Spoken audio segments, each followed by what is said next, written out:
Hi Extension 2, welcome back to the channel. We're starting off this video with a flashback to our last lesson. It's a 2019 HSC question. We've got a complex number, z equals -1 plus I root 3. Firstly, for 2 marks, we want to express this complex number in mod arg form, aka polar form. After that, we're going to find z to the power of 3, leaving our answer in the form x plus iy. If you watched the last video, you're encouraged to pause the video and see if you can get these 4 marks all by yourself before I spoil it for you.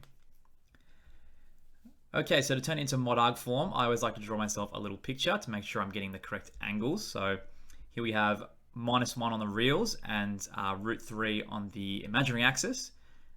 We should recognize this triangle as the 1 root 3 2 triangle from advanced maths trigonometry. So we know right away that the distance from the center, which is the modulus, will be 2. We know the angle inside here will be 60 degrees, so the exterior angle will be 120, which gives us an argument of 2 pi on 3. So there is our answer. We have 2 as our modulus and 2 pi on 3 as our argument. And there's our 2 marks. Okay, now we can apply de Moivre's theorem in part 2 to find z to the power of 3. So to apply a power to a complex number in polar form, we apply the power to the modulus and we multiply it to the argument. So our modulus turns into 8 and our argument turns into 2 pi.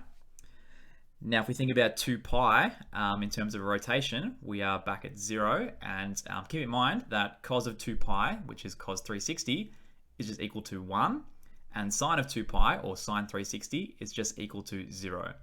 So this is really just going to turn into 8 times 1 plus 0, and so we can write that as 8 plus 0i. The reason I've written the 0 there is because the question asked for us to leave our answer in the form x plus iy. So just writing 8 would technically not be what they were after.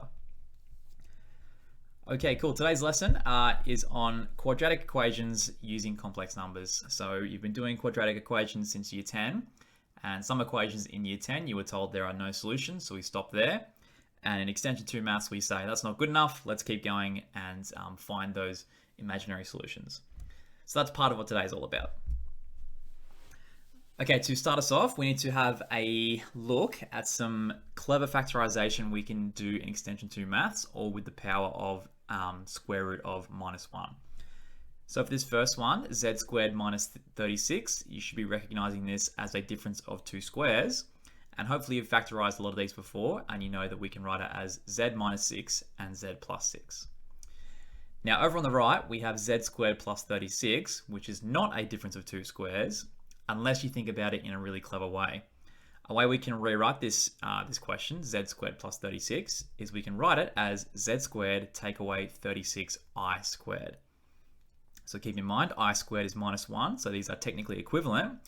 But the way I've written our expression is now we have a difference of 2 squares, and we can factorize it in the same way we have over here on the left. So our factored expression will be z minus 6i and z plus 6i. So there you go. With the power of I, you can turn things that previously would have been unfactorizable into things we can factorize and get some imaginary solutions to some quadratic equations. Okay, let's have another go at this extension of algebra using the square root of -1. We're going to solve this quadratic equation, and we're going to do this one by completing the square. Okay, the way I like to start my completing the square examples is I take the constant over to the right-hand side of the equation. So I'm going to write this as z squared take away 6z is equal to -13. Now, to complete the square, you take the coefficient of the x, or in this case the z, you cut it in half, and then you square it. So half of -6 is -3. If you square that, you get +9. That tells me I need to add +9 to both sides of this equation, like this. Now on the left-hand side, we have a quadratic that can be factorized as a perfect square of z minus 3 all squared. Over on the right, we have -4. All right, cool. Now we can take both sides of the equation and we can take the square root. So on the left-hand side, we'll get z minus 3. On the right-hand side, we'll get the square root of -4, but don't forget, of course, plus or minus. Could be positive or negative.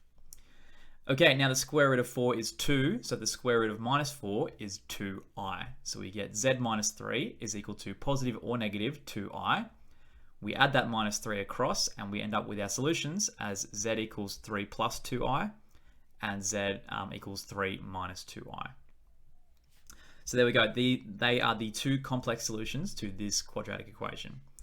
A trend that we're going to be noticing in this video is that anytime you have a quadratic that has real coefficients, okay, so all the coefficients in this equation were real numbers, if it has complex solutions like this one does, your two solutions will be the conjugates of each other. So we have 3 plus 2i and the conjugate 3 minus 2i. Okay, this is called the conjugate root theorem. It's something we're going to expand on in a later video when we look at polynomials, but it's just something to be aware of to make some questions a bit easier. Okay, up next we have another quadratic equation that we are going to solve. This one's going to have complex roots, and this one we're going to mix it up and we're going to solve this by factorizing. Okay, so a lot of factorizing when you know you're going to have complex roots is all about writing your question in a really clever way, which at first seems pretty tricky, but you start to pick up some tricks, which you'll see in this video. Okay, so the clever way I'm going to write z squared plus 2z plus 26 is z squared plus 2z plus 1 plus 25. Okay, the reason I've written it in this form by splitting the 26 into a 1 and a 25 is that z squared plus 2z plus 1 is a perfect square trinomial. So we can factorize these first three terms as z plus 1 all squared. Okay. Another clever trick we can use, like from before, we can write the 25, instead of plus 25, we can make this a minus by giving it an I squared. Okay, so we've factorized the perfect square, plus 25 is now minus 25i squared. Okay, the reason I've done that change is because now if we take a step back, once again we are staring at a difference of two squares. So we can factorize this as a difference of two squares. We can do z plus 1 plus 5i, and we can do z plus 1 minus 5i. So we have our expression factored into two brackets. We can just get rid of those brackets to make it a bit easier. And now because they are multiplying to make 0, either this front bracket will be 0 or the second set of parentheses will be 0. So we can say, well, that means that z plus 1 plus 5i could be 0. If we take the complex number over to the right hand side, we get z equal to minus 1 minus 5i. We'll do the same thing with the second bracket. We'll say z plus 1 minus 5i could be 0. We'll take the 1 across and we'll take the minus 5i across. And there are our two solutions. Once again, we're noticing because we have real coefficients that our complex roots are conjugates of each other. So they always come in pairs. Okay, up next we have now some coefficients that are not real. We have some complex coefficients and we are trying to solve the quadratic equation. Okay, so just like in year 10, when you were given a quadratic equation that you couldn't factorize and it was really scary, our plan for that is to use the quadratic formula. Good news is the plan for extension 2 is very similar. If you have a very scary quadratic equation, your go-to can be the quadratic formula. That's how we're going to solve this equation. Okay, so we have our familiar quadratic formula. If you're an extension 2 student, I'm guessing this is pretty familiar to you. So we have our b is the 2 plus 3i in front of the z, and so we're going to have that at the front. We're going to square it inside our square roots. Minus 4 times a times c, which is the 1 plus 3i on the end, which is why I've written it in brackets to make it a bit clearer. On the bottom, we have 2 times a, and we've really got to tidy up inside of this square root. So we're going to expand out this perfect square of 2 plus 3i. So we're going to get 4, and then we multiply them together, and we get 6i. That gets doubled to 12i. And then when we square 3i, we get 9i squared, which is minus 9. We have minus 4 times 1 and minus 4 times 3i, expanding out the second bracket. Okay, now we can simplify.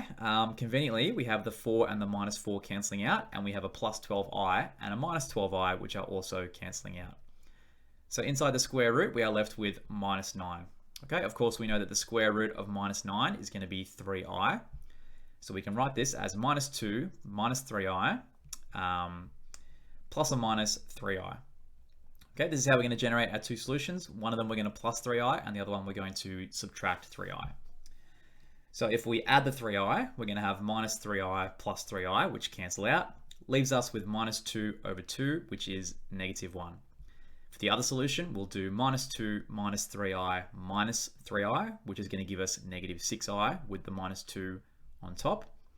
So we have minus 2 minus 6i. We're dividing that by 2, which gets us minus 1 and minus 3i. So there are our two complex solutions. Okay, and for this one, they aren't in conjugate pairs like the last two. The reason for that is because our coefficients are not real numbers. We have some imaginary coefficients.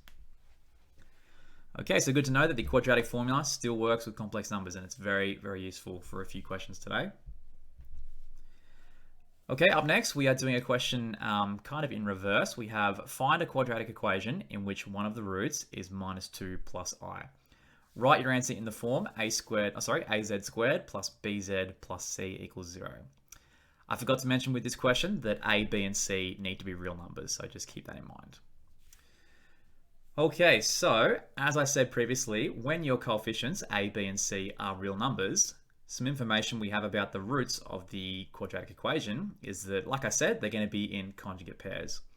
So if a question gives you one of the roots of the equation, you can extrapolate from that. Well, if -2 plus I is one of the roots, that must mean that -2 minus I is also a root because it's the conjugate. Okay, so we're going to start there and say if one of the roots is alpha, which is -2 plus I from the question, then the other root of the quadratic will be, we're just going to call it beta, and it's going to be -2 minus I. Okay, cool, that's important. Now, if we know the two roots of a quadratic equation, alpha and beta, we can write our quadratic equation as z minus alpha and z minus beta. So this is kind of like it's already in factored form. So we'll substitute in alpha and we'll chuck in beta while we're there. So we get z minus -2 plus I and z minus -2 minus I. Now our goal is to just expand these two brackets and end up with a quadratic looking equation. Okay, a couple of tricks that make that a bit easier. If we expand out the brackets inside of our brackets, we're going to get z plus 2 minus I, and we're going to get z plus 2 plus I. So the way we can think of this is, as a shortcut, we can expand this kind of like a perfect square because we have z plus 2 minus I, and we have z plus 2 plus I. So it's kind of like we have a minus b and a plus b, which we know expands to a squared minus b squared. So we can expand this as, that makes it a bit more clear. We can expand this as z plus 2 squared, take away I squared. We'll expand that out as a perfect square, so we'll get z squared plus 4z plus 4. I squared is -1, so if we take away I squared, we're going to get +1. Add that to the 4, and you've got your quadratic equation, z squared plus 4z plus 5 equal to 0. Beautiful. All right, working backwards. How much fun is that? Okay, for the second part of this lesson, we're going to talk about how to find the square root of a complex number. Heads up, this is probably going to seem very complicated at first, but there are a certain few steps to follow. Once you've done a few examples, you will start to feel more comfortable with the process, and hopefully you'll be able to start taking some shortcuts when you get even more confident. All right, so our goal is we are trying to find a complex number where if we squared it, the answer would be 5 plus 12i. That's what a square root means. Find a number, a number, that if you square it, you get the answer. Okay, I'm going to show you two methods of answering a question like this. The first method is probably more straightforward, but the second method is much quicker, and it's the one that I prefer, and it's what I recommend my students use. So like I said, if we're finding a square root, we are trying to find a complex number that if we squared it, we would get 5 plus 12i as an answer. There's our starting point for any method, okay? Now we're going to expand the left-hand side. So we're going to have x squared plus 2ixy plus I squared y squared. Of course, we know that I squared is equal to -1, so this will really be minus y squared. I'm going to put that at the front with the x squared. Okay, so rearranging and writing I squared as -1. Now, the reason I did that is because previously in this course, we have compared two complex numbers by comparing real parts with real parts and by comparing imaginary parts with imaginary parts. So the left-hand side, the real part of the number is x squared plus y squared. So the real part is the bit without a coefficient of I. On the right-hand side, the real part is 5. So if these two sides are going to be equivalent, that tells us that x squared minus y squared must be 5. Likewise, the imaginary parts match up, so 2xy must be equal to 12. From that, we can get a pair of simultaneous equations. So we compare the real parts and get our first equation. We compare the imaginary parts and get our second equation. And this second one, we can even tidy up a bit by dividing both sides by 2 and say xy equals 6. Okay, now remember, we are trying to find x and y, so all we really need to do now is solve these two equations simultaneously. Best way to do that is by using the substitution method. So we're going to take equation 2, we're going to rearrange it, and we're going to substitute it into equation 1. All right, so instead of having x, y equals 6, I'm going to divide by x and say y is equal to 6 divided by x. Now that value for y, I'm going to substitute into equation 1. All right, so instead of x squared minus y squared equals 5, I'm going to write x squared minus 6 over x squared is equal to 5.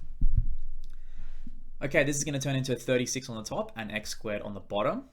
And now we have an equation to solve. It's looking a bit messy right now because we have a fraction. So I always recommend trying to get rid of fractions as soon as you can. The way we can do that is we can multiply all three terms by x squared, and then we have no fractions and no worries. So x squared times x squared is x to the 4. The fraction's gone, so we have 36, and on the right hand side we have 5x squared.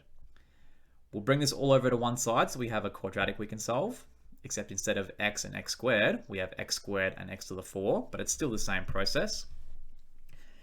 Okay, can we factorize this quadratic? Can we add to give minus 5 and multiply to give negative 36? Yes, we can. We can do that with minus 9 and positive 4. So we're going to have x squared minus 9 and x squared plus 4 as our quadratic factorized. Now from this, we're going to get two equations that give us two solutions. So either x squared is going to be 9 or x squared is going to be minus 4. Now this first equation is all good. We're going to get x equal to positive or negative 3. This one here, however, if we solve this, we're going to get x equal positive or negative 2i. Now the issue with that is what we're trying to find is x and y. And keep in mind, x and y are real numbers. Okay, the imaginary part is the I. X and y always represent real numbers. So this second equation is no use to us. We're going to disregard it and we're going to focus on the one that gives us an actual real solution. So x squared is equal to 9, so x could be positive or negative 3. We're going to take one of those values. Let's start with positive 3, and we're going to sub it into equation 2, and that's going to help us find our value for y. All right, so there's our two solutions. We just got an answer of x equals 3. Well, one of them was x equals 3. When we sub that into equation 2, we get y equals 6 divided by 3, which gets us an answer of 2. So when x is 3, y is 2. If x was minus 3, y would be minus 2. Okay, so x plus iy is going to be 3 plus 2i, or it could be positive or negative. So just like with real numbers, when you find a square root, it's going to be one answer with a plus or minus out the front.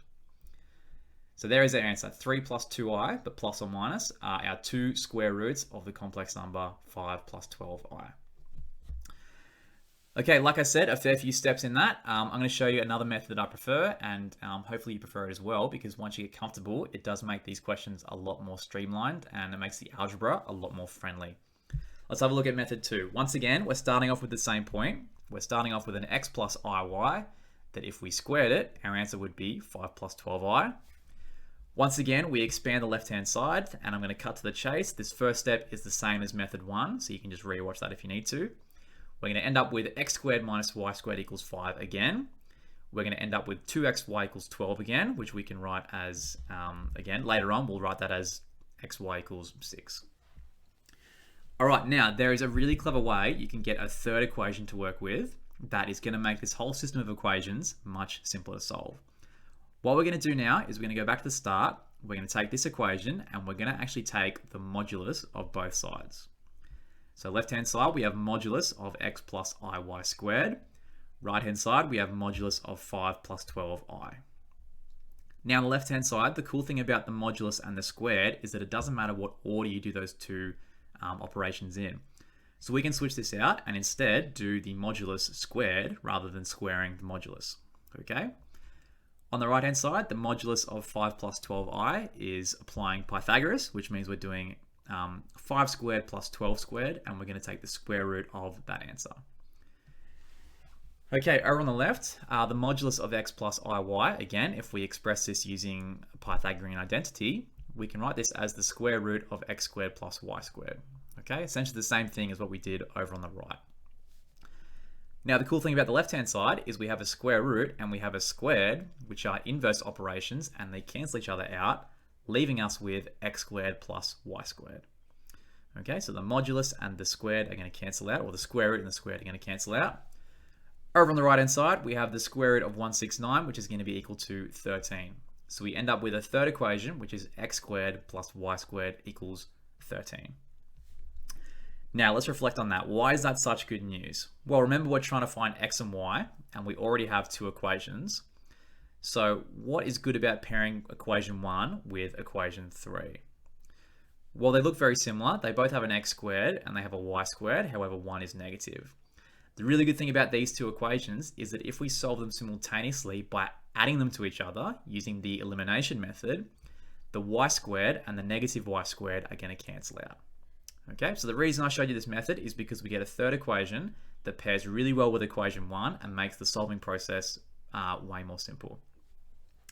Now this process here, I don't run through each time because I've committed to my memory that x squared plus y squared is equal to the modulus of the number that you're trying to find the square root of. Okay, so personally I don't do these 3 lines each time because I understand this process and I can jump straight to equation 3 and it's going to streamline the algebra for me. Alright, now as I said, we're taking equation 1 and equation 3 and we're going to add them together. So we're going to get 2x squared, the y squareds cancel off, and we get 18 over on the right hand side. Now compared to the last one we had to solve, this one is much simpler. We've just got to divide it by 2 to get 9, and then we take the square root and we still get the same answer of plus minus 3. Okay, so the actual simultaneous equation solving has gone from like 5 or 6 steps down to 2 or 3. Okay, we take x equals 3, we sub it back into equation 2, which is still very useful, and once again we're going to get 2 as our answer. So we still get the same answers of plus minus 3 and plus minus 2, which gives us our answer of plus minus 3 plus 2i. Okay, sweet. So again, that might have seemed like a lot of steps and it might have been really fast, but we'll do a couple more examples that will hopefully make you feel a bit more confident. All right, so to summarize method 2, what we're essentially doing is a squared minus b squared equal to the real part, as we saw. And the other convenient equation that we just formed is a squared plus b squared is equal to the modulus of the number you are trying to take the square root of.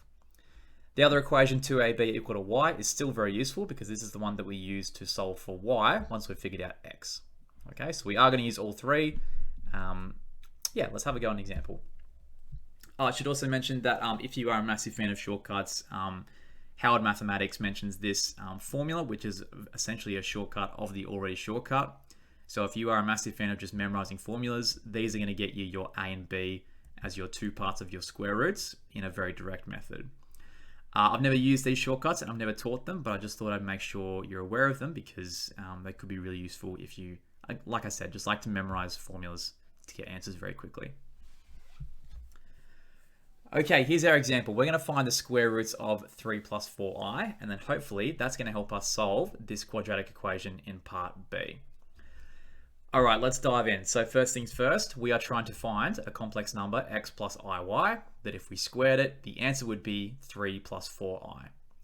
So we'll expand at the left-hand side. Again, cutting to the chase, we're going to end up with x squared minus y squared. Okay, remember we're getting minus y squared because we're doing iy squared. Our middle term is going to be 2ixy, and now we compare those two and we say x squared minus y squared has to be the 3 because reals match with reals, and 2xy has got to be the 4 because imaginaries match with imaginaries. Okay, now we'll get our third equation. Remember how I said we do this? We take x squared plus y squared is going to be equal to the modulus of the complex number that we're trying to find the square root of. Luckily, these two numbers work really nicely in a Pythagorean equation. So the modulus of 3 plus 4i is going to be the square root of 3 squared plus 4 squared. That gets us 25, and the square root is 5. And so there we get our third equation to work with, which, as we said before, pairs very nicely with equation 1. Okay, so we're going to do equation 1 plus equation 3 once again. So x squared plus x squared is 2x squared. The y squareds cancel out, and 3 plus 5 is equal to 8. We'll divide by 2, and now we'll take the square root, and we'll get plus minus 2. Okay, now I'm going to take one of those. I'm going to take positive 2, and I'm going to substitute it into equation 2, and that's going to help me get my y value. So if 2xy equals 4, I'm taking x equals 2, and I'm doing 2 times y is equal to 4. So we get 4y equal to 4, which means that y must be equal to 1. And then if x was negative 2, we'd be getting negative 1. So therefore, we can say our square roots are a real part of 2 and imaginary part of 1. So we have 2 plus I, positive or negative, so plus minus. There you go, much more streamlined if you know how to quickly get these three equations, and very quick and easy algebra. Okay, now let's see how that helps us do part B, where we're trying to solve this quadratic equation. Once again, it's a scary looking quadratic equation, so when I see a scary quadratic, I think, let's do the quadratic formula and make it nice and straightforward. All right, so we're going to just identify that our b is the I in front of the z, and our constant on the end, which is c, is going to be minus 1 minus I. We'll substitute into the quadratic formula like this. So we have negative b plus minus b squared minus 4ac all over 2a. Okay, inside our square root, our I squared turns into minus 1, and minus 4 times minus 1 and minus I gets us plus 4 and plus 4i. All right, 4 minus 1 gets us 3, and then what do you know? Inside our square root is 3 plus 4i. So now to proceed with the quadratic formula, we need to know what the square root of 3 plus 4i is.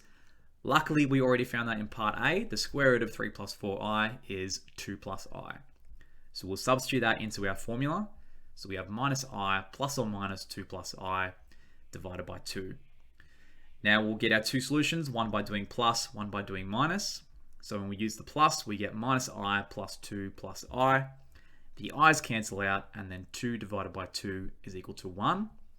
If we take the minus, we're going to get minus I minus 2 minus I.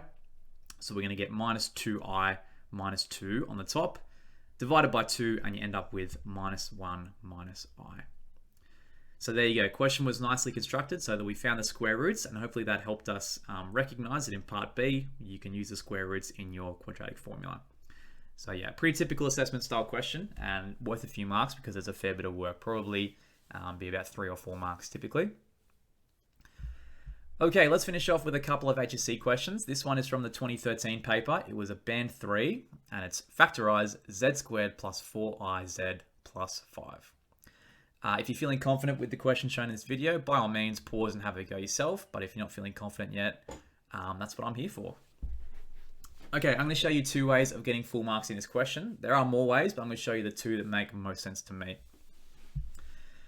Okay, first of all, I always love to complete the square just because I love maths. So that's what I'm going to do for this question to start off with. I'm going to take the coefficient of my z, which is 4i. I'm going to cut it in half, and I'm going to square it. So we get... we get 2i inside, and that turns into 4i squared. Okay, I squared is obviously equal to minus 1, so we get minus 4. That tells me that if I had z squared plus 4iz minus 4, I would have a perfect square. That's okay, we can write our expression in a really clever way, and we can write the plus 5 as minus 4 plus 9. Okay, minus 4 plus 9 is still 5, but now the left-hand piece is a perfect square. So we can factorize this as a perfect square by writing it as x plus 2i all squared. So 2i was the thing that we squared, so it's going to be inside of our bracket. Once again, we're going to be very tricky, and we're going to write the plus 9 as minus 9i squared. The reason for this is now, once again, we have a difference of 2 squares, which makes it easy to factorize. So we'll do x plus 2i minus 3i, and we'll do, z plus 2i plus 3i. This simplifies to z minus I, and then z plus 5i, and then we have factorized, and we've got our 2 marks. Okay, so that's really elegant, but potentially a bit of a degree of difficulty for people who are new to questions like this. What I think most students would have gone for in 2013 is they see a quadratic, it's a bit of a weird one, so your backup plan is you go for the quadratic formula. So that's option 2, we sub into our quadratic formula, so we have minus 4i plus or minus square root of 4i squared minus 20. If we simplify inside our square root, we're going to get negative 16 here, we're going to get minus 20 here. That turns into minus 36, and because of course we are extension 2 students, we know that the square root of minus 36 is going to be 6i. So we get our two answers. One of them is going to be minus 4 minus 6i, which will be minus 10i, divided by 2 is minus 5i. The other solution will be minus 4 plus 6i, which is positive 2i, divided by 2 is i. Now you know the two roots of the quadratic equation. You can factorize by doing z minus I and z minus 5i, which turns into plus 5i. So there you go, two solutions. You can decide which one is more your style. I like completing the square, but I know a lot of people are more comfortable with the quadratic formula. Okay, and to finish off, what I'm guessing is a pretty long video, a 2020 HSC Band 3 question, but it's 4 marks, so it's 4% of the entire exam paper, is solve the quadratic equation, giving your answers in the form a plus bi. A and b are real numbers. Once again, if you're feeling confident, pause and have a go. If you're not confident, then just wait for me. Okay, let's dive in. So once again, quadratic equation looks pretty scary, so let's use the quadratic formula. Okay, here we go, familiar friend. We have b is going to be equal to 3 and c is equal to 3 minus I, and our a is equal to 1. Okay, the business end is inside the discriminant, so let's simplify this. We're going to get 9 take away 12 plus 4i. If we simplify inside of our square root, we get minus 3 plus 4i. Okay, now to progress any further, we need to know what the square root of minus 3 plus 4i is, like with the example before, so we can substitute that into our formula and then we can get an answer. So we're going to pause there. We'll leave that alone for now. We're going to do a bit of a side quest and we're going to find the square roots of minus 3 plus 4i. So we're trying to find x plus iy squared. That gives us an answer of minus 3 minus 4i. For the fourth time today, we're going to do our expansion and we're going to cut to the chase for the sake of time. We're going to say x squared minus y squared is the real part, and we're going to say 2xy is the imaginary part. And now we'll get our third one. Once again, using our trick, x squared plus y squared is the modulus. If we find the modulus of minus 3 and 4, like from before, we're going to get 5. So there's our three equations found on speed mode. Now we're going to add equation 1 and equation 3 together, giving us 2x squared is equal to 2, because that's 5 plus minus 3. Divide both sides by 2 and then take the square root and you get x equal to positive or negative 1. If we sub positive 1 into equation 2, we're going to get 2 times 1 times y is equal to 4. That gives us that y must be equal to 2. All right, so we have the real part is 1 and the imaginary part is 2, and we have plus minus. All right, sweet. Now we've found the square root of the complex number. Now we can substitute this answer into our quadratic formula over here. So we'll do that now. All right, so we have minus 3 plus or minus 1 plus 2y over 2. To finish off, we're just going to get our two answers by doing plus and then doing minus. So when we do minus, we get minus 3 minus 1 minus 2i. That works out to be minus 4 minus 2i. Divide them by 2 and you've got minus 2 minus I. There is your first solution. For the second one, we're going to add the complex number. So on top, we'll get minus 2 plus 2i. Once again, divided by 2 and you get minus 1 plus I. So there you go. If you made it to these two complex numbers, congratulations. You got 4% of the 2020 HSC already done correctly. So congratulations. All right, for my class, here are some practice questions for everybody else. Thank you so much for watching this video, and I'll catch you next time. Cheers.